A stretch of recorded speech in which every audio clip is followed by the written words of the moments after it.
இதில் வந்து திமுக கூட்டணி, பாஜக, அதிமுக கூட்டணி, விஜய், சீமான் இவங்களாம் களத்தில் இருக்காங்க. இந்த யார் வெற்றி பெறுவாங்க? யார் வெற்றி பெற்றாலும் சரி அவங்க சம்பாதிக்க சுயநலமாக பார்ப்பாங்க. எல்லாருமே மக்களுக்கு என்ன செய்கிறாங்க, எல்லாம் கமிஷன் வாங்குறது கரெக்டாக 20% கமிஷன் வாங்குறாங்க. யாருக்கும் ஓட்டு போடுறது அவசியம் இருக்குது. நான் சம்பாதிக்கிறேன்னா ஓட்டு போட அவசியமே இல்லை. நோட்டாக்கு போட்டுருவீங்களா? நீங்கள் நோட்டாக்கு போட்டுருவீங்களா ஓட்டு? புரியல. நோட்டாக்கு போட்டுருவீங்களான்னு? நோட்டாக்கும் போடல, எதுக்கும் போடலிங்க. எதுக்குமே போடல. எதுக்கும் போடலிங்க. எதுக்கு தேவையில்லாமல் நான் வந்து தேவையில்லாமல் லைனில் போய் நின்று நான் சம்பாதிச்சு தான் பரவாயில்ல. அவன் சம்பாதிச்சு போகிறதுக்கு நான் என்னத்துக்கு ஓட்டு பண்ணணும் அவனுக்கு? ஏன்னா எடிட் பண்ணால் போடுங்க, அப்போ தான் நல்லது. அப்புறம் நீங்கள் பேட்டி காணதே வேஸ்ட். ஆக்சுவலாக சம்பாதிக்க தான் வழி பார்த்துட்டு இருக்கானுங்க. எந்த நாய்க்கு அரசியல் ஓட்டே போட மாட்டேன். இதில் வந்து திமுக கூட்டணி, பாஜக, அதிமுக கூட்டணி, விஜய், சீமான் இவங்க களத்தில் இருக்காங்க. இதில் வந்து யார் வெற்றி பெறுவாங்க? இன்னைக்கு தெரிஞ்சு எல்லாம் படித்தவன் எல்லாம் சொல்கிறாங்க பார்த்தியா, எல்லாருக்கும் எதுக்கு டென்த்து பாஸ் பண்ணுறவனு கூட எக்ஸாம் வைக்கிறாங்க. ஒரு முதலமைச்சராக வர்றவனுக்கு எல்லாருக்கும் எக்ஸாம் வச்சு படித்து அவன் பாஸ் பண்ணணும். என்ன அரசியல் எதுவுமே எல்லாம் சாக்கடை தான். அவன் வர்றான்னா 100 கோடி செலவு பண்ணுறான்னா 5000 கோடி சம்பாதிக்க தான் வர்றான். அவன் எல்லாருமே அவ்வளோதான். 100 கோடி செலவு பண்ணுறான்னா அவன் 5000 கோடி சம்பாதிக்க போகிறான்னு அர்த்தம். அக்கம் பக்கத்தில் இருக்கிற ஃப்ரெண்ட்ஸ் சர்க்கிள்லாம் வந்து என்ன பேசிக்கிறாங்க சார்? யார் வரும்னு நினைக்கிறாங்க? யார் வரும்னு பார்த்தீங்கன்னா, அதான் எதுவுமே வந்து கரெக்டாக ஜட்மெண்ட் கொடுக்க முடியல. ஏன்னா மக்கள் வந்து காசு கொடுத்து ஒருத்தரை பேச சொல்கிறாங்க டிவியில், இந்த பக்கம் பேசுகிறாங்க, அந்த பேசுகிறப்பாங்க, எதுவுமே நடுநிலைமையாக சொல்ல முடியல. இப்போ நிலவரம் படி பார்த்தீங்கன்னாக்கா விஜய் வின் பண்ணுறதுக்கு வாய்ப்பு இருக்குதுன்னு நம்ம சொல்லலாம்.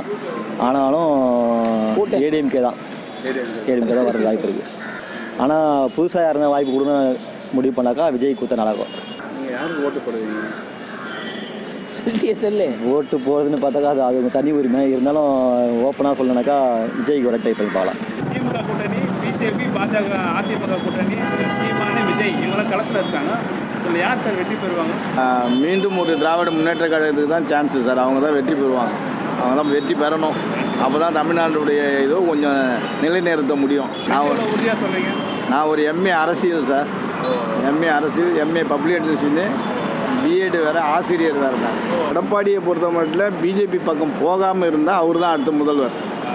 அவருடைய சம்பாத்தியத்தையும் அவருடைய வருமானத்தையும் பாதுகாத்துக்காக பிஜேபியினுடைய தேவை தான் போயிருக்காரு. அவ்வளோதான். என்னுடைய ஓட்டு திமுக தான் சார் போடுறேன். வெற்றி பெறுவாங்கன்னு நினைக்கிறீங்க சார்? திமுகங்க, விஜய், அப்புறம் சீமான், பிஜேபி எல்லாம் எதுவுமே வேலைக்கு ஆகுது. மக்கள் செல்வாக்கு இருக்குதுங்க திமுகவுக்கு. ஃபுல்லாக நல்லா செய்கிறாங்க. ஒரு சில குறை இருந்தால் கூட மிச்சம் எல்லாம் நல்லா இருக்குது. உங்கள் ஓட்டு யாருக்கு சார்? திமுக தான். யார் வெற்றி பெறுவான்னு நினைக்கிறீங்க சார்? நிச்சயமாக மு.க. ஸ்டாலின் தான் சார். கவர்மெண்ட் பள்ளிகளுக்கெல்லாம் நல்ல சீரமைச்சு பண்ணி எஜுகேஷனல் நல்லா டெவலப் பண்ணுறாங்க. எடப்பாடி இவங்களோட கம்பேர் பண்ண சொல்ல இவங்களுடைய நிர்வாகம் நல்லா இருக்குது. ஸ்டாலின் சாரோட நிர்வாகம் நல்லா இருக்குது. விஜய் தான். எப்படி சொல்கிறீங்க விஜய் வருவாங்க? அந்த மாரிலாம் கட் பண்ணுறது தான். விஜய் வந்தால் நல்லாயிருக்கும். நாங்கள் விஜய் ஃபேன். வெற்றி பெறுன்னு யாரும் சொல்ல முடியாதுங்க இப்போ உள்ள சூழ்நிலைக்கு. ஏன்னா எல்லாமே வந்து இப்போ விஜயும் கொஞ்சம் மெஜாரிட்டியாக வந்துட்டுருக்காரு. ஏற்கனவே போன எலெக்ஷனில் அதிமுக 80 சீட்டு ஜெயித்தாங்க. அதெல்லாம் சஸ்பென்ஸ் சார். வெற்றி பெறுவது அதிகமாக பெறுவதா டிஎம்கே தாங்க வெற்றி பெறும். ஆமாம், அவங்க தான் வெற்றி பெறுவாங்க. நம்ம இப்போ பார்த்தீங்கன்னா நான் என்னை பொறுத்தவரைலாம் பார்த்தீங்கன்னா சில பப்ளிக் பாத்ரூம்லாம் பார்த்தீங்கன்னா நல்லா இருக்குது. நான் ஓட்டு டிஎம்கேக்கு தான் போடுவேன். விஜய் தான் வருவார். புதுசாக ஒரு ஆள் வரணும். ஆனால் திமுக இல்லாமல் புதுசாக ஒரு ஆள் வந்தால் நல்லது செய்வான்னு நாங்கள் எதிர்பார்க்குறோம். அதனால் புதுசாக ஒரு ஆள் வரட்டும். கட்சியில் இல்லை, அதிமுக சார்பாக தான் இருக்கேன். ஆனால் கட்சியிலலாம் இல்லை. நான் திமுக கூட்டணி வெற்றி பெற நினைக்கிறேன்.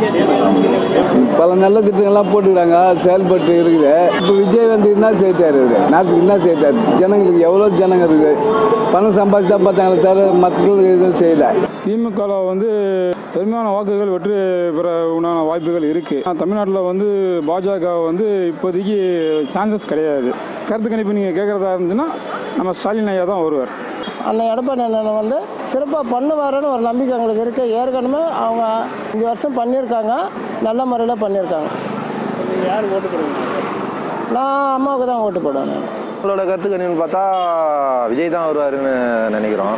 என் ஓட்டம் வந்து அங்கே இருக்கிற எல்லார் ஓட்டம் வந்து விஜய்க்கு தான் விழும். இந்த வாட்டி ஒரு மாற்றம் வரணும்ல. இந்த சீமானியமாலாம் போகிறதே வேஸ்ட். அவங்களால எதுவும் பண்ண முடியாது. ஆளுமா கிடையாது ஏடிஎம்கே சைடுன்னு பார்த்தாலாம். யார் வெற்றி பெறுவான்னு நினைக்கிறீங்க? திமுக. எப்படி சொல்கிறீங்க திமுக?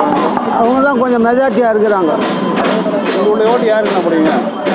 எங்கள் ஓட்டு திமுகவுக்கு தான். ஃப்ரெண்ட்ஸ் சர்க்கிள் என்ன பேசிக்கிறாங்க? திமுகவுக்கு தான். டிஎம்கே தான் வரும். எப்படி சொல்கிறீங்க அவங்க வருவாங்க? ஏன்னா மக்கள் நிறைய பேர் தெரிஞ்சிருக்காங்க. Bus free. நீங்கள் யாருக்கு சார் ஓட்டு போடுவீங்க?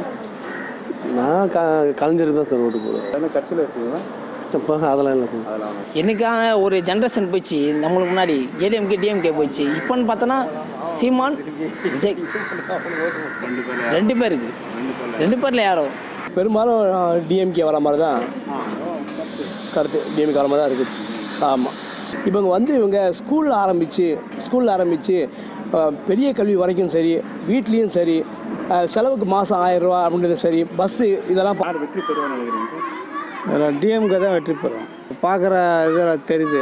ஏன்னா அவங்க பாரதிய ஜனதாவோட கூட்டணி சேர்ந்ததுனால அண்ணா திமுக தான் வரும்னு நினச்சோம். இப்போ வராது. டிஎம்கே தான் மறுபடியும் வரும். நீங்கள் யாருக்கு சார் ஓட்டு போடுவீங்க? நான் டிஎம்கே தான் போடுவேன். அம்மாவுடைய ஆட்சி இது ஜெயலலிதா அம்மாவுடைய ஆட்சி எடப்பாடி தலைமையில் அமைஞ்சால் நல்லாயிருக்கும். கட்சியில் இருக்கீங்களா? நம்ம கட்சின்றதில் பொதுவாகவே நம்ம கட்சின்றது தனிப்பட்ட கருத்து. இது திருப்பி திமுக கூட்டணி அம்மாவை வெற்றி போகிறோம். எப்படி சொல்கிறீங்க? நல்லா செய்கிறாங்க மக்களுக்கு. இது வரைக்கும் செஞ்சு நல்லதாக செஞ்சுட்டு இருக்கிறாங்கன்னு நல்லா செய்வாங்கன்னு நம்பிக்கையில் சேர்றோம்.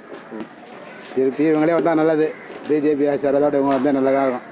திமுக தான் ஏன்னா ஃபீல்டு ஒர்க் வந்து அவங்க ஓரளவுக்கு நல்லபடியாக முதல்ல விட ஓரளவுக்கு நல்லா செய்கிறாங்க.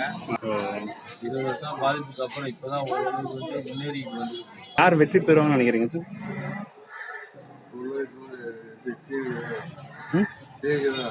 சரிங்களா? எப்படி சொல்கிறீங்க?